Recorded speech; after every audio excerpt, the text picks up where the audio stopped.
আপনার গুরুত্বপূর্ণ photo video সেই সাথে ফাইল লক করে রাখতে পারবেন, তাও আবার আপনার গুগল ফাইলসের মাধ্যমে কোনো ধরনের থার্ড পার্টি অ্যাপ্লিকেশন ছাড়া।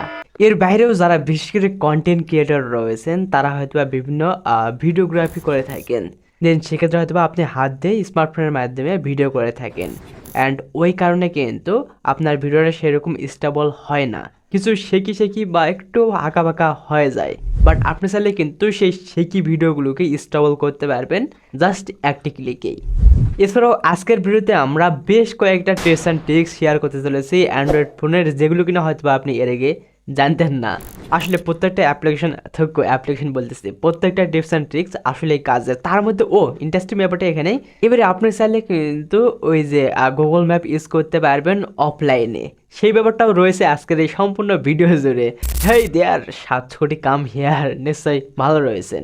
So for the first of all, এমন একটা হয়তো বা প্লেসে চলে গেছেন, সেখানে হয়তো বা কোনো ধরনের ওয়াইফাই কানেকশন নেই, নেটওয়ার্ক কানেক্টিভিটি নেই, অ্যান্ড কোনো ধরনের হয়তো বা সিমের কোনো নেটওয়ার্ক নেই। অ্যান্ড ওই পর্যায়ে আপনি কি করবেন? আপনি হয়তো বা একটা অচেনা আননোন প্লেসে চলে গেছেন, তো সেখানের নামটা তো জানতে হবে, তাই না? সেই প্লেসের তো ইন ডিটেলস জানার প্রয়োজন পড়বে। যদি সেই মুহূর্তে আমি বলি হ্যাঁ, অফলাইনে ইন্টারনেট ছাড়া গুগল ম্যাপ ইউজ করতে পারবেন, তাহলে ব্যাপারটা কেমন হয়? নিশ্চয়ই ভালো হওয়ারই কথা। তো অফলাইনে গুগল ম্যাপ ইউজ করার জন্য আসলে এই ব্যাপারটা কিন্তু কাজের। আপনি অচেনা আননোন জায়গায় চলে গেছেন, সেখানে নেটওয়ার্ক কানেক্টিভিটি এগুলো নাই থাকতে পারে, স্বাভাবিক ব্যাপার। তো অফলাইনে সে ব্যাপারটা ইউজ করতে পারবেন। তো অফলাইনে গুগল ম্যাপ ইউজ করার জন্য চলে যাবেন আপনি গুগল ম্যাপে, দেন এখান থেকে কর্নারের প্রোফাইল আইকন থেকে দেন দেখতে পারবেন অফলাইন ম্যাপ। সবার নিচে একটা অপশন দেখতে পারবেন সিলেক্ট ইউর ওন ম্যাপ, তো আপনি এইটা ট্যাপ করে দিবেন। দেন এখান থেকে আপনার যেই প্লেসের ম্যাপটা প্রয়োজন সেই প্লেসের পুরো একটা ম্যাপ কিন্তু জুম ইন জুম আউট করে খুব সহজে সিলেক্ট করতে পারছেন। পুরো পৃথিবীর কিন্তু ম্যাপ রয়েছে, আপনি চাইলে কিন্তু কিছু স্পেসিফিক প্লেসের ম্যাপ এখান থেকে ডাউনলোড করতে পারবেন। তবে ইন্টারেস্টিং ব্যাপারটি এখান থেকে কিন্তু সবার নিচে হয়তো এমবি সাইজ দেখতে পারবেন। যদি আপনি ওয়াইফাই ইউজ করেন তাহলে তো এটার দিকে একটু না তাকাই ভালো, আর যদি নেট ইউজ করেন, ডাটা ইউজ করেন, তাহলে তো একটু টাকা লাগবে, কারণ ওই যে এমবির ব্যাপার সবার, তাই না? কতটুকু এমবি প্রয়োজন পড়তেছে, যেমনটা হয়তো আপনারা দেখতে পাচ্ছেন এমবি শো করতেছে নিচে। সব কিছু হয়ে গেলে কিন্তু এটাকে আপনি ডাউনলোড করতে পারতেছেন। এবারেও কিন্তু আপনি চাইলে এটাকে অফলাইনে ইউজ করতে পারতেছেন, কিছুক্ষণ একটু সময় লাগতে পারে। তো বিভিন্ন জায়গায় কিন্তু এই যে অফলাইনের ম্যাপের ব্যাপারটা প্রয়োজন পড়ে, বিশেষ করে ওই যে আপনি প্লেনে রয়েছেন, সেখানে তো হয়তো আপনি নেটওয়ার্ক কানেক্টিভিটি নেটওয়ার্ক ইউজ করতে পারবেন না, তো আপনি সেখানে কিন্তু এই ব্যাপারটা ইউজ করতে পারছেন, এই ফিচার্সটা আর কি। আসলে এই ব্যাপারটা কাজের।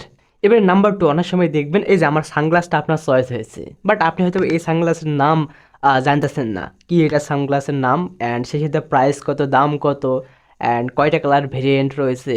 আবার সানগ্লাস ছাড়াও বিভিন্ন কিছু হতে পারে, টি শার্ট হতে পারে, আবার এর বাইরে অনেক অনেক কিছু হতে পারে, যেগুলো হয়তো আপনি মানে ছবি দেখছেন সেটার হয়তো বা নাম জানেন না, আবার কত টাকা রয়েছে ওই ব্যাপারটা হয়তো বা জানেন না।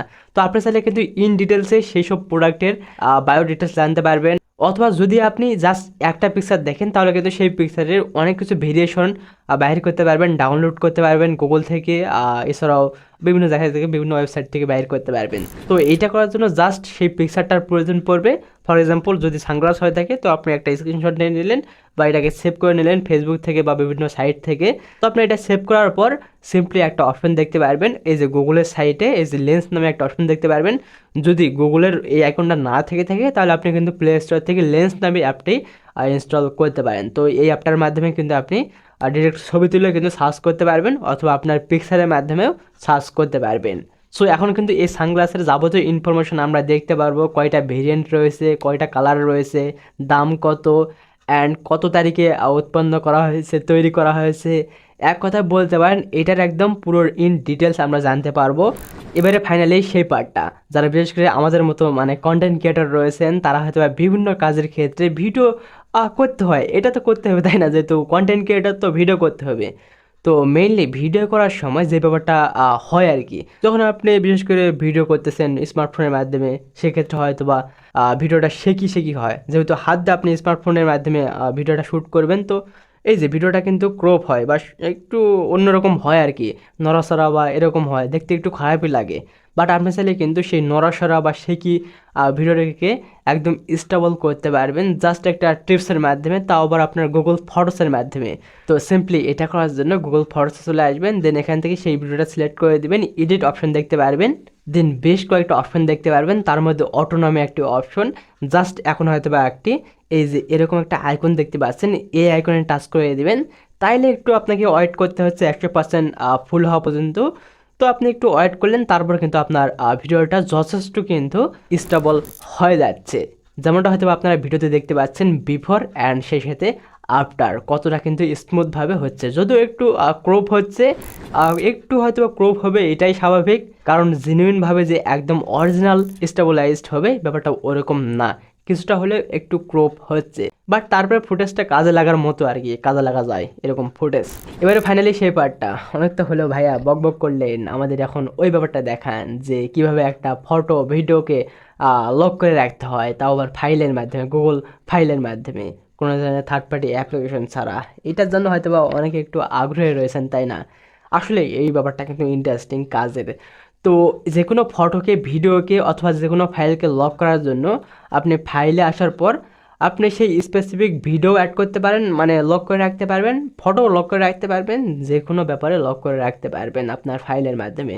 লক করার জন্য সেই ফটোর উপর ক্লিক করে চেপে ধরবেন, দেন কর্নারের 3 ডট মেনু থেকে মুভ টু সেভ ফোল্ডার। দেন এখন আপনি এখানে পরপর পাসওয়ার্ডটা সেট করে দেবেন, নতুন একটা পাসওয়ার্ড দিয়ে দেবেন, পরপর আপনি পুনরায় সেই পাসওয়ার্ডটা দিয়ে দিবেন। দেন সেক্ষেত্রে কিন্তু জাস্ট আপনাকে একটু ওয়েট করা লাগছে, তারপরে কিন্তু আপনার ওই যে সেভ ফোল্ডারে গিয়ে এটা জমা হবে। যতক্ষণ পর্যন্ত আপনি পাসওয়ার্ড না দিচ্ছেন ততক্ষণ পর্যন্ত এটা দেখতে পারবে না, সেই ফটোটা বা ভিডিওটা।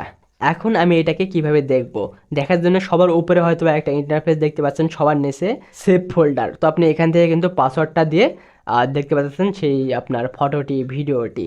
আবার একই সাথে যদি আপনার পাসওয়ার্ড একটু মনে না থাকে, অনেক সময় কিন্তু হয় আর কি, আপনি হয়তো বা একসময় একটা পাসওয়ার্ড সেট করে দিয়েছেন, সেই পাসওয়ার্ডটা মনে নেই। এখন আপনি কি করবেন, আপনার তো গুরুত্বপূর্ণ ফটো, ভিডিও, সেই সাথে অনেক কিছু থাকতে পারে। তো আপনি এগুলো কিভাবে আবার রিকভার করবেন, ব্যাক করবেন? তো সিম্পলি এটা করার জন্য আপনার এই যে ফাইলের ইন্টারফেস থেকে কর্নারে দেখতে পারবেন 3 ডট মেনু, সবার নিচে সেটিংস আইকন থেকে সেভ ফোল্ডার। দেন এখান থেকে কিন্তু আপনি রিসেট সেভ ফোল্ডার ক্লিক করে কিন্তু সেই আগের পজিশনে নিয়ে যাইতে পারছেন। আবার নতুন করে আপনাকে এখানে পাসওয়ার্ড যুক্ত করে, এখানে বলতে ওই যে আপনি ওখানে বা এখান থেকেও আপনি নতুনভাবে একটা পাসওয়ার্ড সিলেক্ট করতে পারছেন, আবার বিভিন্ন কিছু নতুনভাবে রাখতে পারছেন। ব্যাপারগুলো আপনাদের কেমন লাগলো, টিপস অ্যান্ড ট্রিক্স একটু কমেন্টে জানিয়ে দিন। এগুলো আসলে আপনি আগে জানতেন কিনা একটু কমেন্টে জানিয়ে দিন।